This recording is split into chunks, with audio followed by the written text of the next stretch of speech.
Hi, this is Jason Cascarino. Thanks for listening to the Lessons in Adolescence podcast, a production of Remaking Middle School, an initiative that seeks to transform the learning and development experience for young adolescents in the middle school years. Remaking Middle School brings together good educational practice in school and out of school with the latest developmental science. In the Lessons in Adolescence podcast, we feature conversations with researchers, practitioners, program developers, and advocates. Drawing content from our past 2 seasons of episodes, we are offering a series of mini lessons on important topics relating to positive early adolescent development and effective middle-level education. This mini lesson is about racial identity.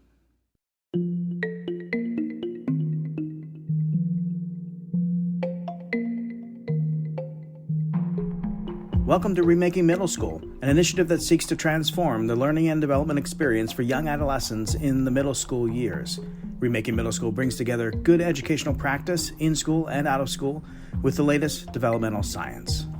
So if you think about inequities, and we typically talk about, or often talk about them as being systemic in nature, right? Institutionalized oppression or institutionalized, kind of discriminatory processes, etc.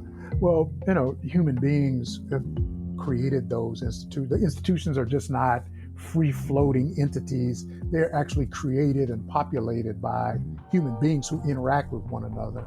And so just like we constructed them, we can revise, reconstruct, reimagine how they function so we can figure out not only how to attend to inequity or how to advance equity, not in our own interpersonal interaction, but also how to institutionalize equity so that everyone who participates in an institution like a school or in out of school time or in the criminal justice system or in the health system actually gets full and equal access to the resources that are available. That was Rob Jagers, Vice President for Research at CASEL, the Collaborative for Academic, Social, and Emotional Learning, the leading resource for knowledge, practice, and policy around SEL.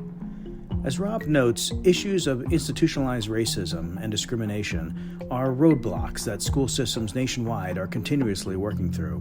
Rob's work focuses on how students in the middle grade years come to process and understand these everyday experiences of discrimination against themselves and their peers. It's a complex developmental period for all of the reasons that I think people appreciate.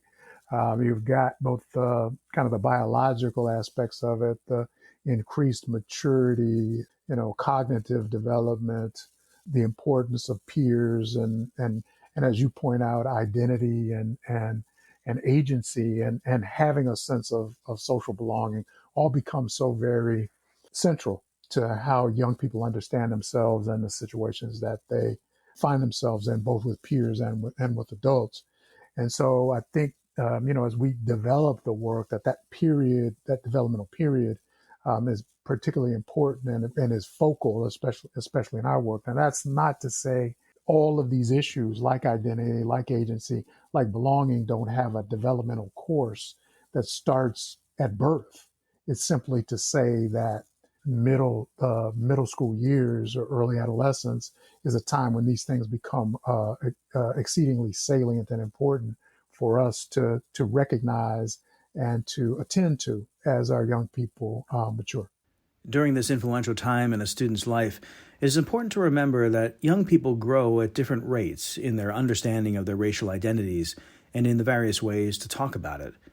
Joanna Lee Williams, Associate Professor at the Graduate School of Applied and Professional Psychology at Rutgers University, completed a study on how young people absorb and talk about race-related issues in the school environment.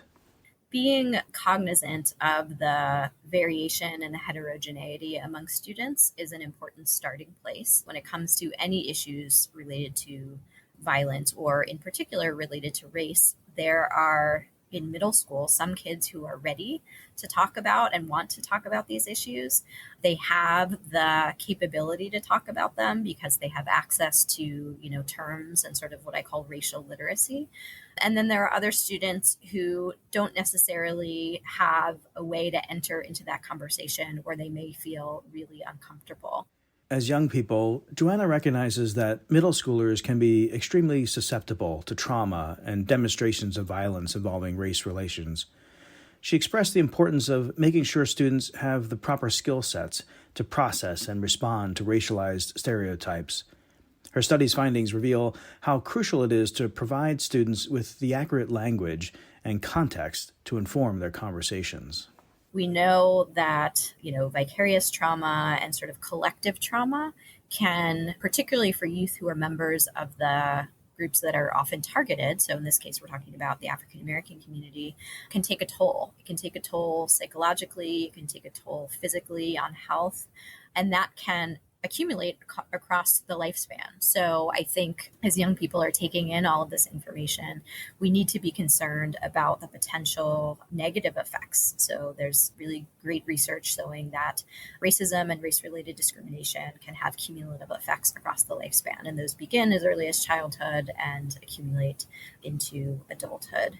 But I also think that there are some opportunities here as we think about the wide level of exposure to what's been going on as it relates to protests. There's opportunities, whether it's building racial literacy or thinking about helping young adolescents understand the nuance related to structural inequality versus kind of individual level biases or discrimination. So what we saw a lot in our interviews were students being concerned about making a mistake or saying the wrong thing because they thought, I don't want anybody to call me racist. And so their understanding of the idea of racist was that, somebody makes a mean comment or, says a racial slur. But I think a structural understanding of racism is one that allows students to see things that are systemic, that are, sort of built into our systems, that are connected to our history, and that continue to shape different groups in different ways. And all of us, regardless of our race, live in that context. And I think helping students, I found this actually with college students in my own teaching, helping students develop a structural view gives them a different entry point into the conversation around racism. So they become less worried about, am I going to say the wrong thing and offend somebody?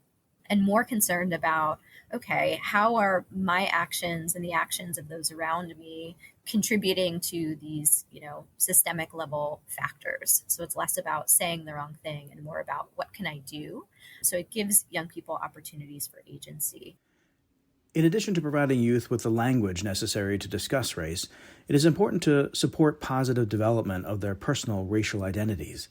Daren Graves is an associate professor of education and social work at Simmons University and an adjunct lecturer of education at Harvard Graduate School of Education. He shares a small part of his own personal journey to showcase how racial identity is defined and how to aid youth in shaping a positive self-outlook. I saw myself as a very curious, intelligent, dutiful student.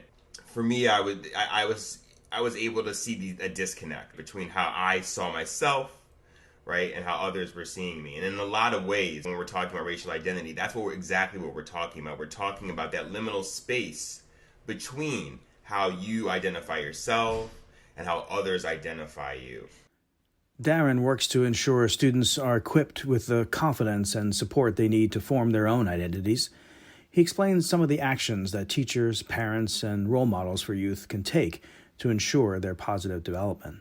Now, what we can do, and it sort of alludes to what I was saying earlier about my own, journey, is that we can help young folks develop a sense of identity that both recognizes the challenges, right, that they're going to have to face, while also giving them a sense of agency that's rooted in a sense of understanding of being part of an ongoing sort of struggle, individually and collectively, to assert one's full humanity.